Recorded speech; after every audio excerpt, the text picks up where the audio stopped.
बिहार के आगामी विधानसभा चुनाव को लेकर महागठबंधन की तीसरी बैठक पटना में आयोजित की गई। इस बैठक में संवाद कार्यक्रम इसका नाम दिया गया है। बैठक की अध्यक्षता समन्वय समिति के अध्यक्ष और आरजेडी नेता तेजस्वी यादव ने की। इस बैठक का मुख्य उद्देश्य गठबंधन के दलों के बीच जिला और प्रखंड स्तर तक समन्वय स्थापित करना था।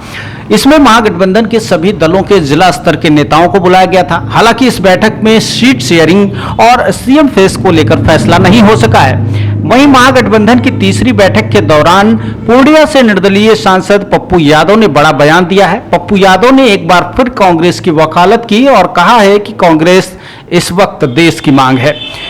पूर्णिया सांसद ने कहा है कि यह कदम बिहार में कांग्रेस को मजबूती देगा और सामाजिक न्याय के संघर्ष को नई दिशा मिलेगी। इसके लिए कांग्रेस को कम से कम 100 विधानसभा सीटों पर चुनाव लड़ना चाहिए।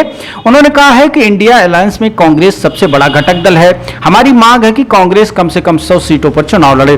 पप्पू यादव ने कहा है कि राहुल गांधी देश की रक्षा के लिए हर तरह से अपमान सहने की ताकत दिखाते हैं। उन्होंने 10,000 किलोमीटर की भारत जोड़ो यात्रा के माध्यम से गरीब उपेक्षित वर्गों की समस्याओं को समझने का प्रयास किया।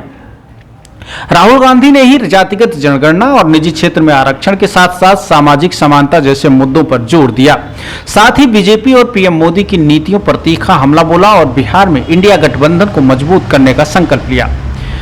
पप्पू यादव ने आरोप लगाया है कि राहुल गांधी बिहार मॉडल की तरह जातिगत जनगणना नहीं चाहते हैं, बल्कि एक व्यापक और प्रभावी मॉडल तेलंगाना मॉडल की जातीय जनगणना चाहते हैं।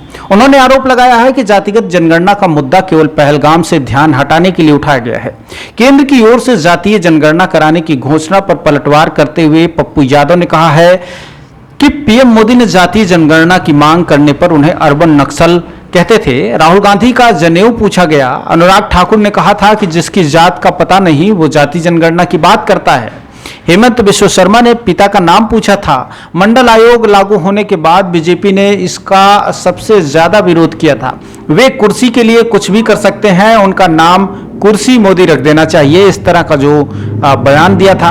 तो कुल मिलाकर देखा जाए तो जो विपक्षी गठबंधन की ये बैठक हुई, इसमें तमाम तरह के फैसले लिए गए, लेकिन सबसे ज्यादा जो प्रभावी और सबसे ज्यादा जो चर्चाओं में रहा वो पप्पू यादव का बयान रहा, जिसमें उन्होंने कांग्रेस की वकालत की है और बिहार में कांग्रेस को लीडिंग विपक्षी पार्टी की तरह चुनाव लड़ने की बात कही है। उन्होंने कहा कि सबसे ज्यादा सीटों पर चुनाव लड़ना चाहिए कांग्रेस को, ताकि विपक्ष के अन्य जो उनकी समर्थित पार्टियां हैं उनको भी इसका लाभ मिल सके और राष्ट्रीय पार्टी के रूप में चूंकि कांग्रेस को एक मत प्राप्त है, उसे समर्थन है, तो ऐसे में हम सभी को मिलकर कांग्रेस का सहयोग करना चाहिए। Bureau report, Patna.